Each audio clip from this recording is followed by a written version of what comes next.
লা তাবদীলা লিকালিমাতিল্লাহ,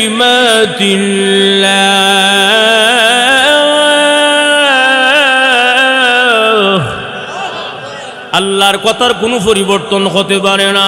রে সালমান ফারসি, আমি জানি মহান আল্লাহর রাস্তা দান করলে 1 টাকা দান করলে 10 টাকার সওয়াব, একটা ডালিম দান করলে 10টা ডালিমের সওয়াব 10 গুণ পাওয়া যায়। আমি 9টা কেন পাবো রে? আমি 10টাই পাওয়ার কথা। ভাইয়েরা আমার, এই কথা থেকে আমরা বুঝতে পারলাম আল্লাহর রাস্তায় 1 দান করলে 10 গুণ সওয়াব। ভাইয়েরা, আলী রাদিয়াল্লাহু তাআলা আনহু মন খারাপ করলেন না। আল্লাহর হস্তে বলছেন, আল্লাহর হস্তে, আল্লাহর হস্তে আমাকে ওই অর্ধেকটা ডালিম দিয়ে দেন, আমি খেতে চাই, আমি পুরাপুরি ভালো হয়ে যাব। ভাইয়েরা আমার, হযরত আলী রাদিয়াল্লাহু তাআলা আনহু দেরি করলেন না, থলি থেকে অর্ধেকটা ডালিম বের করে তাকে দিয়ে দিলেন। সে খাবার খেয়ে চলে গেল। এই অবস্থা হযরত আলী রাদিয়াল্লাহু আনহু বাসার দিকে যায়, বাড়ির দিকে যায়, 1 কদম আগায় 1 কদম পিছায়, 1 কদম আগাবা আর 1 কদম পিছায়। কেমনে গিয়া বলি ফাতেমাকে একটা ডালিম আনতে পারলাম না, তাহলে তো আমার লজ্জা স্যার আর কিচ্ছুই নাই। হযরত আলী রাদিয়াল্লাহু তাআলা আনহু দরজার সামনে গিয়া দাঁড়ায়া রইলেন। হযরতে ফাতেমা আওয়াজ শুনে বুঝতে পারলেন আলী চলে আসছেন, কিন্তু লজ্জায় দরজার মধ্যে নক করে না। কি জবাব দিব আমার আহলিয়াকে, আমার পরিবার, আমি কি জবাব দিব? একটা ডালিম আনতে পারলাম না আমি। কিন্তু ফাতেমা রাদিয়াল্লাহু আনহা দরজা খুলে বলেন, স্বামী হে, আসেন না কেন ভিতরে? কোনো অসুবিধা নেই। কোনো কথা কয় না, কোনো অসুবিধা নেই। বলে হ্যাঁ, ডালিম তো আনতে পারলাম না। অসুবিধা নাই গো, কেন আনতে পারলাম না? বলে আল্লাহর হস্তে আমি ভিক্ষুককে দিয়ে দিলাম, ভিক্ষুককে দান করে দিলাম। এমনি ফাতেমা বলেন, আপনি ভিক্ষুককে ডালিম দিয়ে আসেন, এই দিকে মহান আল্লাহ আমাকে পুরাপুরি সুস্থ বানায়া দিছে। ডালিম দিয়ে আসছে ভিক্ষুকরে, আর এদিকে আস্তে আস্তে দেখে অসুস্থতা অসুস্থ হয়ে গেছে গা, পুরাপুরি সুস্থ। সুস্থ করার মালিককে বাস। আলীও খুশি, ফাতেমাও খুশি। কিন্তু ঘটনা কি ঘটলো দেখেন, এখানে শেষ না।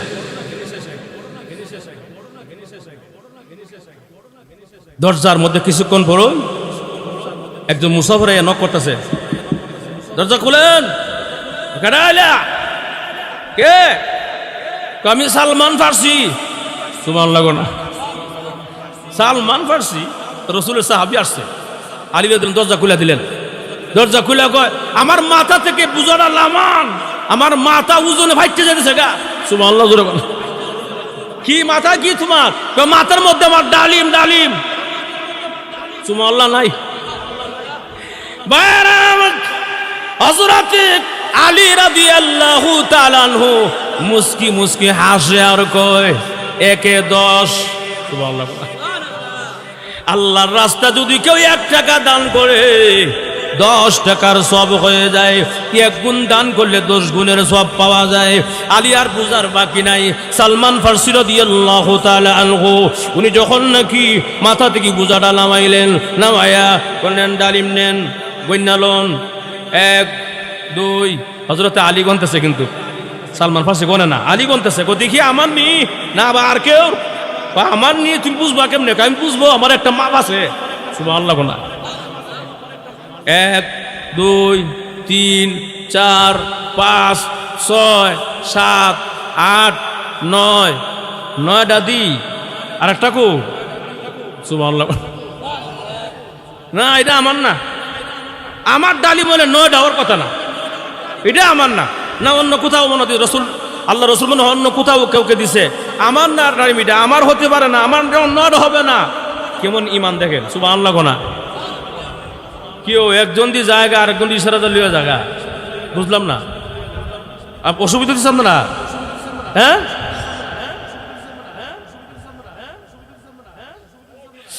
ভাইয়ার আমার, আলী রাদিয়াল্লাহু আনহু গনেন 9টা পর্যন্ত গনে কই, এটা আমার না, যাও লয়ে যাও।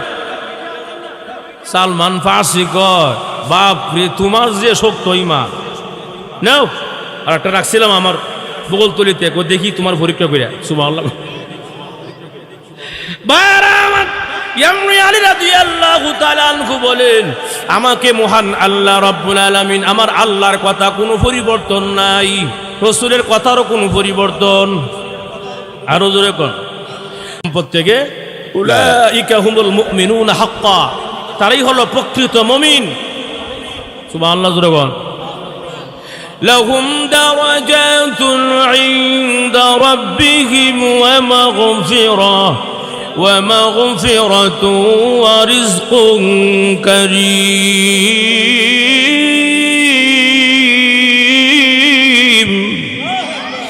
আল্লাহ বলেন লাহুম দারাজাত, তাদের জন্য তিনটা পুরস্কার আছে। এই কোয়ালিটিগুলো যাদের আছে তাদের তিনটা পুরস্কার। এক নম্বরে লাহুম দারাজাত, আমি আল্লাহ তাদের মর্যাদা বাড়াই দেব। না সুবহানাল্লাহ বলেন। আপনারা কষ্ট হইতেছে, সব বক্তার তবিয়ত কিন্তু এক না। অনেক বক্তা আছে কথা বলতেছে কোনো সারা শব্দ নাই, শ্রোতা যা আছে ঘুমায় নাকি সোজা ঘুই কোনো খবর নাই। আমার তবিয়তটা ভিন্ন। আমার সাথে আমার শ্রোতা কথা বলতে হবে, হা না বলতে হবে, ঠিক বেঠিক বলতে হবে। বলে কেন হুজুর, আপনারা আমার কথা বুঝেন কিনা আমি বুঝবো কি করে, রিসিভ করতেছেন কিনা বুঝবো কি করে, যখন হা না ঠিক বলবেন। কতক্ষণ ঠিক কিনা? আমি চিল্লাইয়ে গেলাম, আপনারা ঘুমাইলেন কেমন হবে? আমরা সবাই জিন্দা না মুর্দা? মুর্দা সবাই, মুর্দা না জিন্দা? আল্লাহ সবার নেক হায়াত দান করুক, আমিন কোন।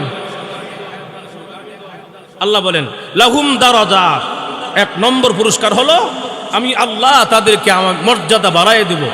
লাহুম দারাজাতুন ইনদা রাব্বিহিম ওয়া মাগফিরা, এবং দুই নম্বর পুরস্কার হলো আমি তাদের জিন্দেগীর সমস্ত গুনাহ মাফ করে দেব। তিন নম্বর পুরস্কার হলো ওয়ারিজকুন কারীম, আমি আল্লাহ তাদেরকে সম্মানজনক রিজিক দান করব। কাজ এখানে বললাম দুইটা, এর আগের আয়াত আরো কোয়ালিটি আছে, বললে লম্বা হয়ে যাব, দীর্ঘ হয়ে যাব। আমি শুধু এই শেষের আয়াতের অংশটুকু বললাম যে দুইটা কাজ এখানে এই অংশের মধ্যে। এক নম্বরে নামাজ, দুই নম্বরে আল্লাহর রাস্তায় দান খয়রাত করা। আল্লাহর রাস্তা কি করা? দান খয়রাত করা। দান খয়রাত করলে আর নামাজ কায়েম করলে পুরস্কার কয়টা? দুইটা না তিনটা? তিনটা। কয়টা পুরস্কার? এক নম্বর আল্লাহ তাআলা আপনারা কি করবে? মর্যাদা বাড়াইয়ে দিবে। দুই নম্বর আল্লাহ জিন্দেগীর গুনাহ মাফ করে দিবে। তিন নম্বরে আল্লাহ আপনাকে সম্মানজনক রিজিক দান করবে। সুবহানাল্লাহ জোরে কোন। এই আমলগুলো আমরা করতে রাজি আছি ইনশাআল্লাহ। ভাইয়ার আমার, আল্লাহর রাস্তা দান করা যে কি ফজিলত। এক হাদিস শরীফে আল্লাহর রাসূল বলেন ইত্তাকুন নার, আল্লাহ বলেন রাসূল বলেন তোমরা জাহান্নামের আগুনকে ভয় করো, এবং জাহান্নামের আগুনের ভয়ে অন্তত খেজুরের অর্ধেকটা হইল আল্লাহর রাস্তা দিয়া জাহান্নামের আগুন থেকে বাঁচো। যেরকম ঠিক কিনা? আরেক হাদিসে আল্লাহর রাসূল বলেন আস-সাদাকাতু তারুদ্দুল বালা, সদকা বালা মুসিবত কি করে? দূর করে। বালা মুসিবত দূর করে। কিন্তু আমরা সব ওয়াজ শুনতে রাজি, কিন্তু দান খয়রাতের ওয়াজ শুনলেই কেন যে আমাদের মাথায় আসমান ভেঙে পড়ে। এই সম্পদ কি আপনার? কার? এই এটা মনে রাখবেন, সম্পদটা কার? জমি জামার মালিক, বাড়ির মালিক কে? আপনি তো মাত্র একজন সাময়িক সময়ের জন্য মালিক। অরিজিনাল মালিক, লিগেল মালিক কে? আল্লাহ। সাময়িক সময়ের জন্য আপনাকে আল্লাহ দিয়েছেন। আল্লাহ দিয়া দন দেখে মন কেড়ে নিতে মাজুর এখন ঠিক কিনা? আমরা দান খয়রাত করতে আগ্রহী কম, অথচ সাহাবায়ে কেরামের দান করার কথাটা বললেই তারা পাগল হয়ে যেতেন দেওয়ার জন্য। সুবহানাল্লাহ জোরে কোন। হযরত ফাতেমা রাদিয়াল্লাহু আনহা, হযরত আলী রাদিয়াল্লাহু আনহু, স্বামী স্ত্রী দুইজন। ফাতেমার একদিন এমন জ্বর উঠছে, প্রচন্ড জ্বর। এই জ্বরের মধ্যে হঠাৎ করে কো স্বামী আমার একটা মনে চাইছিল একটা জিনিস খাইতাম। তো কি খাইবা? একটা ডালিম হইলে একটু ভালো লাগতো, একটা ডালিম খাবো। আলী রাদিয়াল্লাহু আনহু চলে গেলেন ডালিম আনার জন্য। ডালিম আনার জন্য চলে গেলেন, একটা ডালিম ব্যবস্থা করলেন। নিয়ে আসার পথে অর্ধেক রাস্তা আসার পরে একজন ভিক্ষুক তার সামনে কয়, যদি আমার একটা ডালিম খাওয়াইতেন মনে শান্তি লাগতো। আচ্ছা বলেন, উনি উনার ওয়াইফের জন্য ডালিমটা কিনছে, এখন ভিক্ষুক সামনে গিয়া কয় অর্ধেক রাস্তার মাঝখানে আমার একটা ডালিম খাওয়াইলে আমার যে শরীরটা খুব খারাপ, অসুস্থ, শরীরটা ভালো হয়ে গেল, আপনি আর আমি কি কইতাম, আমার কাছে ডালিম দেখছো লেগে জানা চাইছে, কথা কোনা বলতাম না। হযরত আলী রাদিয়াল্লাহু তাআলা আনহু আর দেরি করলেন না, একটা ডালিম থেকে অর্ধেকটা কেটে দিয়া বলেন, নাও তোমাকে দিলাম, অর্ধেকটা খাও, অর্ধেকটা আমার আহলিয়ার জন্য আমি নিয়ে যাব। আমার ওয়াইফ অসুস্থ আছেন, জ্বরে আক্রান্ত আছেন, আমার ওয়াইফও ডালিম খাওয়ার কথা বলেছিল, আমি তার জন্য নিয়ে যাব। এই ভিক্ষুকি অর্ধেকটা সামনে দাঁড়ায়া খাইলেন, খায়া বলেন, ও আলী, আমি অর্ধেকটা খাইলাম, অর্ধেক রোগ ভালো হয়ে গেছে, ওই অর্ধেকটা খাইলেও আমি পুরাপুরি ভালো যেতাম গা। আচ্ছা আপনার কথা বুঝে না, সুবহানাল্লাহ জোরে কোন, এটা কেমন ভিক্ষুক? অর্ধেকটা খাইয়া ঘরে দাও। আলী রাদিয়াল্লাহু তাআলা আনহু মন খারাপ করলেন না, আল্লাহর হস্তে বলছেন, আল্লাহর হস্তে, আল্লাহর হস্তে আমাকে ওই অর্ধেকটা ডালিম দিয়ে দেন, আমি খেতে চাই, আমি পুরাপুরি ভালো হয়ে যাব। হযরত আলী রাদিয়াল্লাহু তাআলা আনহু আর দেরি করলেন না, থলি থেকে অর্ধেকটা ডালিম বের করে তাকে দিয়ে দিলেন, সে খাবার খেয়ে চলে গেল। এই অবস্থা হযরত আলী রাদিয়াল্লাহু আনহু বাসার দিকে যায়, বাড়ির দিকে যায়, এক কদম আগায় এক কদম পিছায়, এক কদম আগাবার এক কদম পিছায়। কেমনে গিয়া বলি ফাতেমাকে একটা ডালিম আনতে পারলাম না, তাহলে তো আমার লজ্জা স্যার আর কিচ্ছুই নাই। হযরত আলী রাদিয়াল্লাহু তাআলা আনহু দরজার সামনে গিয়া দাঁড়ায়া রইলেন। হযরতে ফাতেমা আওয়াজ শুনে বুঝতে পারলেন আলী চলে আসছেন, কিন্তু লজ্জায় দরজার মধ্যে নক করে না। কি জবাব দিব আমার আহলিয়াকে, আমার পরিবার, আমি কে জবাব দিব? একটা ডালিম আনতে পারলাম না আমি। কিন্তু ফাতেমা রাদিয়াল্লাহু আনহা দরজা খুলে বলেন, স্বামী হে, আসেন না কেন ভিতরে? কোনো অসুবিধা নেই, কোনো কথা কয় না, কোনো অসুবিধা নেই। বলে, হ্যাঁ ডালিম তো আনতে পারলাম না। অসুবিধা নাই গো, কেন আনতে পারলাম না? বলে, আল্লাহর হস্তে আমি ভিক্ষুকে দিয়ে দিলাম, ভিক্ষুকে দান করে দিলাম। এমনি ফাতেমা বলেন, আপনি ভিক্ষুকে ডালিম দিয়ে আসেন, এই দিকে মহান আল্লাহ আমাকে পুরাপুরি সুস্থ বানায়া দিছে। ডালিম দিয়ে আসছে ভিক্ষুকে, আর এদিকে আস্তে আস্তে দেখে অসুস্থতা, অসুস্থ হয়ে গেছে গা, পুরাপুরি সুস্থ। সুস্থ করার মালিককে বাস আলীও খুশি, ফাতেমাও খুশি। কিন্তু ঘটনা কি ঘটলো দেখেন, এখানে শেষ না।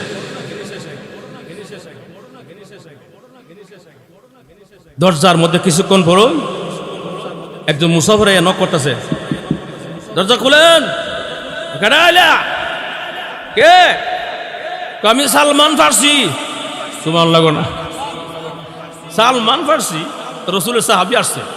আলী রাদিয়াল্লাহু দরজা খুলে দিলেন। দরজা খুলে কয়, আমার মাথা থেকে বুঝাটা লামান, আমার মাথা ওজনে ভাইতে যেতেছে গা। সুবহানাল্লাহ জোরে বলেন। কি মাথা কি তোমার? মাথার মধ্যে আমার ডালিম, ডালিম। সুবহানাল্লাহ নাই। হযরত আলী রাদিয়াল্লাহু তাআলা আনহু মুস্কি মুস্কি হাসে আর কয়, একে 10। সুবহানাল্লাহ। আল্লাহর রাস্তা যদি কেউ 1 টাকা দান করে 10 টাকার সব হয়ে যায়, 1 গুণ দান করলে 10 গুণের সব পাওয়া যায়। আলী আর বুঝার বাকি নাই।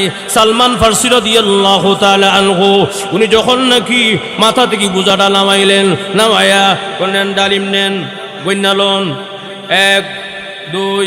হযরত আলী গনতেছে, কিন্তু সালমান ফার্সি গনে না। আলী গনতেছে, দেখি আমার নি না আর কেউ, আমার নিয়ে তুমি বুঝবা কেমনে? আমি বুঝবো, আমার একটা মাপ আছে। সুবহানাল্লাহ না।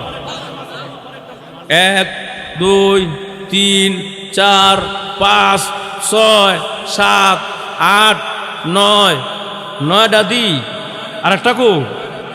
সুবহানাল্লাহ না, এটা আমার না। আমার ডালি বলে 9টা ওর কথা না, এটা আমার না। না অন্য কোথাও মনে হয় রাসূল আল্লাহ রসুল মনে অন্য কোথাও কাউকে দিছে, আমার না মিটা আমার হতে পারে না, আমার অন্য হবে না। কেমন ইমান দেখেন, সুবহানাল্লাহ গোনা। কেউ একজন দি জায়গা আরেকজন ইশারা লিয়ে জায়গা, বুঝলাম না, অসুবিধা দিচ্ছেন না? হ্যাঁ,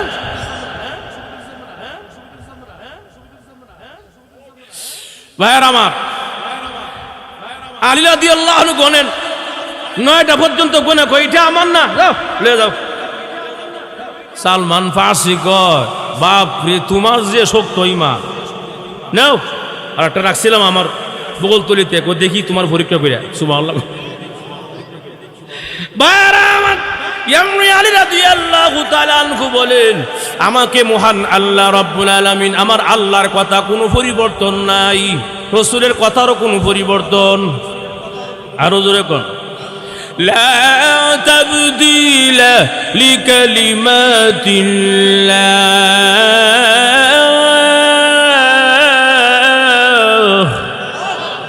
আল্লাহর কথার কোনো পরিবর্তন হতে পারে না।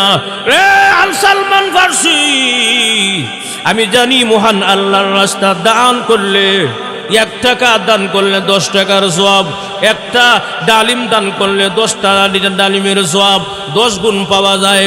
আমি 9 গুণ, 9টা কেন পাবো রে, আমি 10টাই পাওয়ার কথা। ভাইয়েরা আমার, এই কথা থেকে আমরা বুঝতে পারলাম আল্লাহর রাস্তায় 1 দান করলে 10 গুণ সওয়াব। কয় গুণ? আরো জোরে, 10 গুণ সওয়াব। আল্লাহর রাস্তা দান করলে 10 গুণ সওয়াব। সুবহানাল্লাহ জোরে কর। ভাইয়ারা আমার, এখানে শেষ না।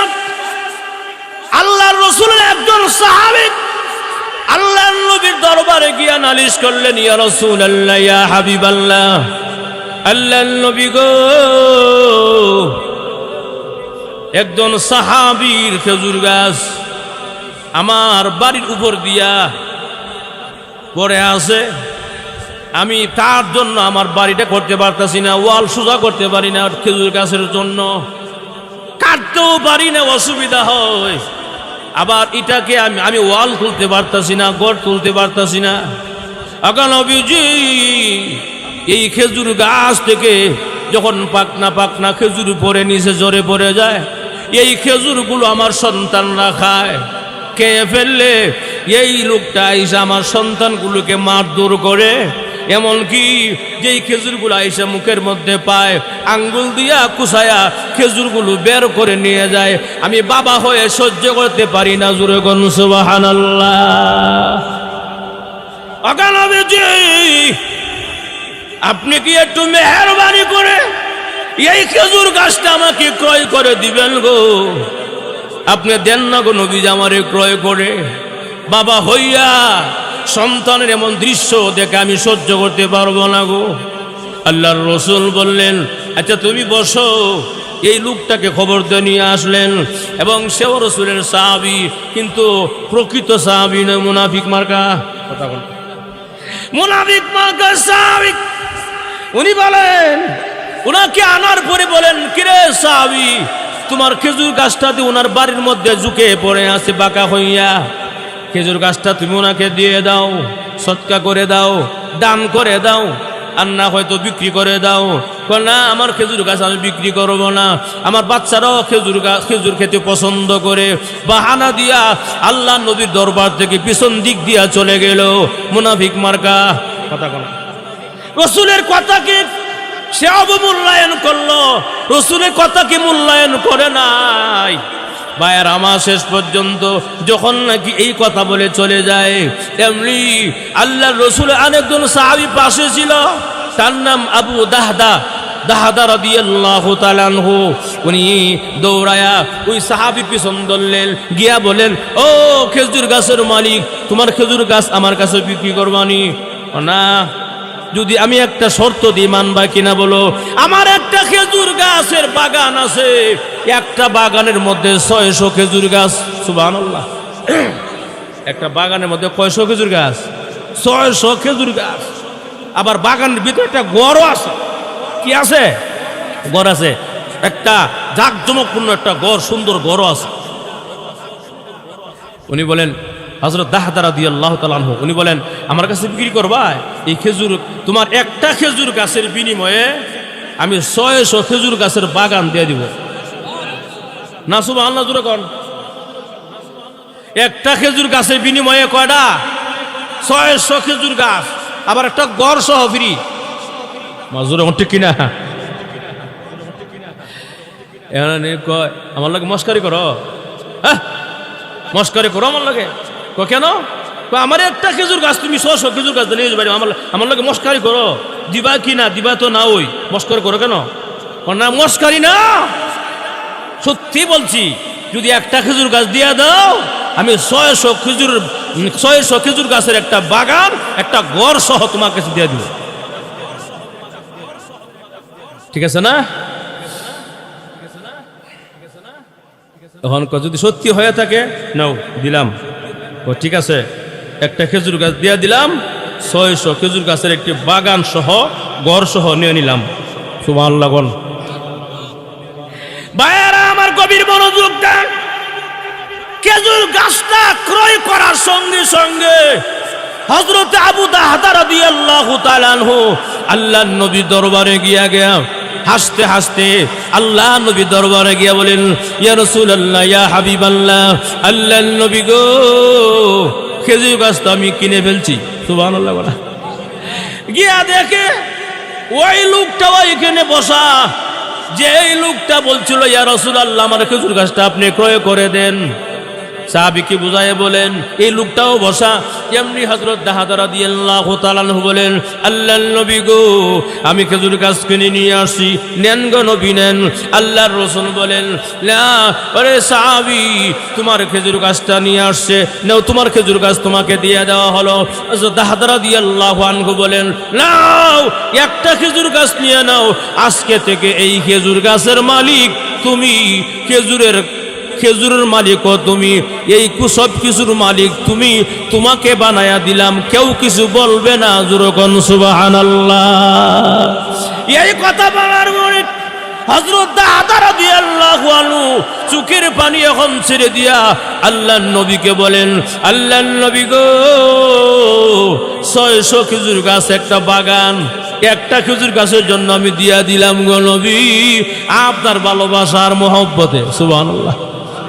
ওই মুনাফিক মার্কা সাহাবীর কাছে আপনার কথার সম্মান না থাকলেও আমার কাছে আপনার কথার মূল্য আছে গো নবী। গো নবীজি, আপনারা বলছিলেন গো নবী, একটা খেজুর গাছ যদি দিয়ে দাও জান্নাতে খেজুর গাছ দেওয়া হবে। গো নবীজি, আমি দাহদা রাদিয়াল্লাহু আনহু, আমিও দাহদা, আমি যে খেজুর গাছ একটা কিনে তাকে দিয়ে দিলাম, আমিও জান্নাতে একটা খেজুর গাছ পাবো কিনা? ভাইয়ারা আমার, আল্লাহর নবী তখন সঙ্গে সঙ্গে বললেন, ও দাহদা, জান্নাতের ভিতরে তোমার জন্য মহান আল্লাহ খেজুর গাছ রেডি রাখছে। খেজুর গাছ, বিশাল বড় খেজুর গাছ, এত বড় খেজুর গাছ মহান আল্লাহ রাব্বুল আলামিন জান্নাতের ভিতরে দিবেন। গাছটা কত বড় হবে, গাছটা কত বড় হবে। বুখারী শরীফের হাদিসের মধ্যে আল্লাহর রাসূল বলেন, গাছের ছায়া কত বড় হবে। একটা তেজস্বী ঘোড়া, একটা নওজোয়ানি ঘোড়া যদি 100 বছর পর্যন্ত গাছের ছায়ার নিচে দৌড়ায়, আল্লাহর কসম, এই গাছের ছায়া আদৌ শেষ করা কোনোদিন সম্ভব হবে না। এত বড় খেজুর গাছ আল্লাহ পাক তাকে জান্নাতে দিবেন দুনিয়ার খেজুর গাছের বিনিময়ে। জোরে ঠিক কিনা? তাহলে এটাই হল মহব্বতের ভালোবাসা। আল্লাহ আমাকে সম্পদ দিয়েছেন, আমি আল্লাহর রাস্তা ব্যয় করব। বখিলা তুমি কেন করব? আমি তো মালিক নয়, আমি অস্থায়ী মালিক। এই মান্ডার মুরব্বী বাবাজিরা, নওজোয়ান ভাইয়েরা, বাড়িওয়ালা, গাড়িওয়ালারা, বলেন আপনারা সত্যি করে বলেন তো, আজকে রাত্রে যদি আপনি মারা যান, আগামীকাল কেমন সময় কই থাকবেন? কথা বলা। আজকে রাত্রে আল্লাহ না করুক, আল্লাহ সবার হায়াত বাড়ায় দেখ, দোয়া করি, আজকে রাত্রে মারা যান, আগামীকালকে রাত্রে সময় কোথায় থাকবো? কবরে। যেটা ঠিক কিনা? এত গাম জোড়া পরিশ্রমের টাকা পয়সা, মেহনত, সম্পদ, সম্পদ, সন্তানের জন্য, পরিবারের জন্য এত কষ্ট করে খরচ, মানে ব্যয় করলাম, ব্যয়বহুল খরচ করলাম, সেই সন্তানটাও 3 দিন পরে ভুলে যায়। যেটা ঠিক কিনা? সব কিছু আমার রেখে যাব, আমি শুধু সাদা কাপড়টা নিয়ে দুনিয়া থেকে বিদায় হয়ে যাব, সাথে কিচ্ছু যাবে না। আপনার কি বলে আংটিটা খুলে ফেলবে, ঘড়িটাও খুলে ফেলবে, গেঞ্জিটা কেটে বের করে ফেলবে, একদম সাদা সিধা আপনাকে সাদা কাপড় পরাইয়া দুনিয়া থেকে বিদায় করে দিবে। অথচ আপনি দুনিয়াতে 3টা বাড়ির মালিক, 5টা বাড়ির মালিক, কিছুই সাথে নিলেন না, সব খালি খালি হাত। কথা কোনা খালি হাত, যখন ঠিক কিনা, সব খালি হাত। অথচ 5টা বাড়ির মালিক কিচ্ছুই নেয় নাই। তার একবার মাত্র ভ্যান চালাইছে, রিক্সা চালাইছে, মাছ বিক্রি করছে, সবজি বিক্রি করেছে, সামান্য টুকটাক দোকানদারি করেছে, কিন্তু 5 ওয়াক্তের নামাজ পড়েছে, আখিরাত ঠিক রাখছে। এ হলো সবচেয়ে সফল মানুষ, যখন ঠিক কিনা। অতএব আল্লাহ সম্পদ দিয়েছেন, আল্লাহর সম্পদ থেকে আল্লাহর রাস্তা ব্যয় করতে গিয়ে যদি কেউ বখিলাতি করে, কৃপণতা করে, এটা অবশ্যই বুকা ছাড়া কিচ্ছু হতে পারে না। মনে রাখবেন একটা কথা, যখন আপনি আল্লাহর রাস্তা দান করবেন, যে টাকাটা 100 টাকা হোক, 1 টাকা হোক, 1 পয়সা হোক, যেটা আপনি আল্লাহর রাস্তা দান করলেন, এটা আপনার, এটা আপনার আমার। আর যদি মনে করেন যে ওটা নিষেধ, সবাই বসো এখন, আল্লাহর রাস্তা 1 টাকা দান করলেন, বা আপনি 1 লক্ষ টাকা দান করলেন, 1 লক্ষ টাকা দান করে আপনি মৃত্যুবরণ করলেন, 1 লক্ষ টাকা যে দান করে চলে গেলেন, এটা আপনার আখিরাতের অ্যাকাউন্টে জমা আছে, এটা কিন্তু আপনি পাবেন 100%, কোনো সন্দেহ নাই, যখন ঠিক কিনা, এটা আপনি পাবেন। কারণ দুনিয়ার অ্যাকাউন্টটা ডাচ বাংলা ব্যাংক বলেন, ইসলামিক ব্যাংক বলেন, আল আরাফা ব্যাংক বলেন, ঢাকা ব্যাংক বলেন, যেই কোনো ব্যাংক হোক না কেন, আপনার ইন্তিকাল করার পরই ভাগাভাগি আরম্ভ হয়ে যায়, বন্টন আরম্ভ হয়ে যায়। কিন্তু আখিরাতের অ্যাকাউন্টে যা রাখবেন, একটাও কেউ নেওয়ার অধিকার নাই, সমস্ত অ্যাকাউন্টের সমস্ত মালিক আপনি। যখন ঠিক কিনা ভাইয়ার আমার, ভাইয়ার আমার, এই জন্য বখিলাতি করা যাবে না। আল্লাহ রাস্তা দিব, আল্লাহ বলেছেন ওয়াইনফিকু মিম্মা রাযাকনাহুম, আল্লাহ বলেছেন যারা আমার রাস্তা খরচ করবে, ব্যয় করবে আমার দেওয়া সম্পদ থেকে, অবশ্যই তাদেরকে 3টা পুরস্কার। 1 নম্বরে আল্লাহ বলেন আমি আল্লাহ পাক রব্বুল আলামিন তাদেরকে মর্যাদা বাড়াইয়া দিব। 2 নম্বরে বলেন আমি তাদেরকে মাফ করে দিব। 3 নম্বরে আমি আল্লাহ তাদেরকে সম্মানজনক রিজিক দিব। সুবহানাল্লাহ। এই 3টা পুরস্কার পাইতে রাজি আছেন ইনশাআল্লাহ? রাজি আছেন ইনশাআল্লাহ? কেউ উঠবেন না ইনশাআল্লাহ।